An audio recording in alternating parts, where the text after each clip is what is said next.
kelas 8 semester 1 tentang kedudukan dan fungsi Pancasila.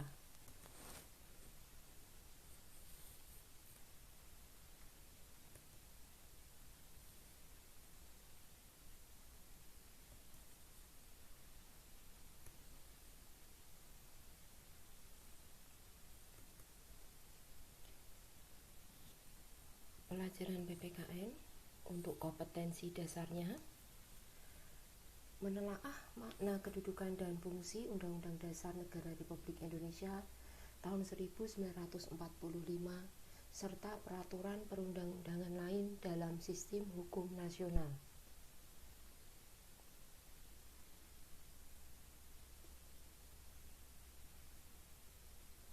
Memahami kedudukan dan fungsi Pancasila. Arti kedudukan dan fungsi kedudukan Pancasila. 1. Istilah Pancasila dalam bahasa Sanskerta berasal dari kata panca atau 5 dan sila atau sendi dan asas berarti batu sendi yang 5.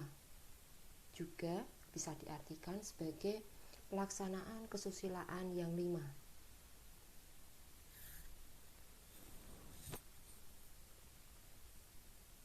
Yang kedua, istilah Pancasila dalam kehidupan kenegaraan dikenalkan pertama kali oleh Insinyur Soekarno dalam sidang BPUPKI tanggal 1 Juni 1945. Menurut Insinyur Soekarno, Pancasila adalah isi jiwa bangsa Indonesia yang turun-temurun sekian abad lamanya terpendam bisu oleh kebudayaan Barat. Dengan demikian, Pancasila tidak saja falsafah negara, tetapi lebih luas lagi, yaitu falsafah bangsa Indonesia.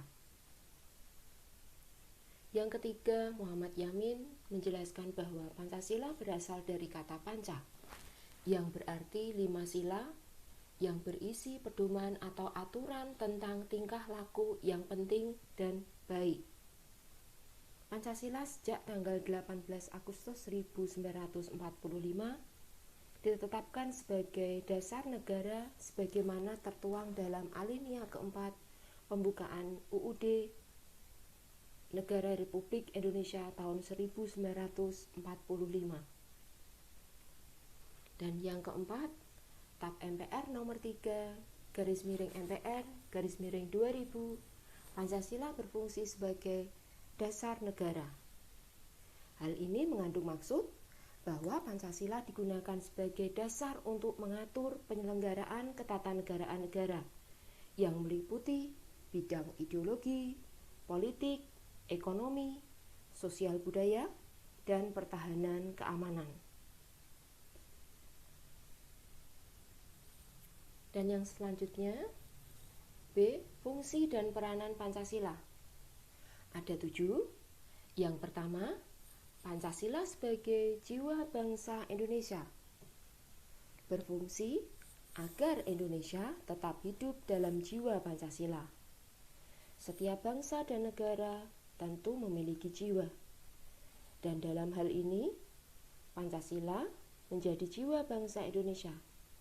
Pancasila sendiri telah ada sejak bangsa Indonesia lahir, yaitu sejak proklamasi kemerdekaan. Yang kedua, Pancasila sebagai kepribadian bangsa Indonesia memiliki fungsi sebagai hal yang memberikan contoh khas bangsa Indonesia dan menjadi pembeda yang membedakan bangsa kita dengan bangsa lainnya.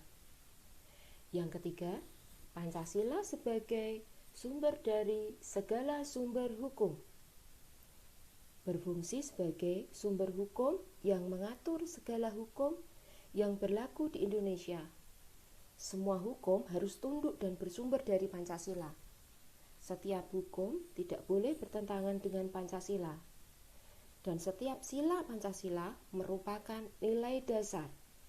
Sedangkan hukum adalah nilai instrumental atau penjabaran dari nilai dasar.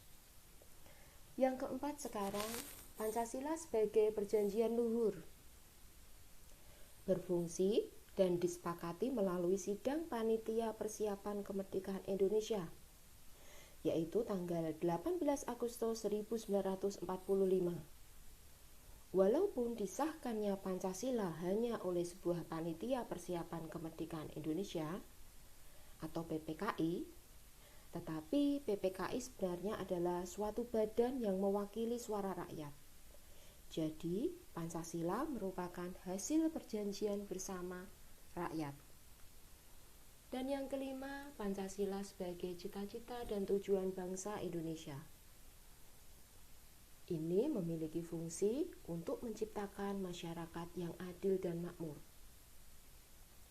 Yang keenam, Pancasila sebagai satu-satunya asas dalam kehidupan berbangsa dan bernegara, yaitu sebagai konsekuensi ditetapkannya Pancasila oleh bangsa Indonesia sebagai dasar negara dan juga merupakan perwujudan melaksanakan Pancasila secara murni dan konsekuen.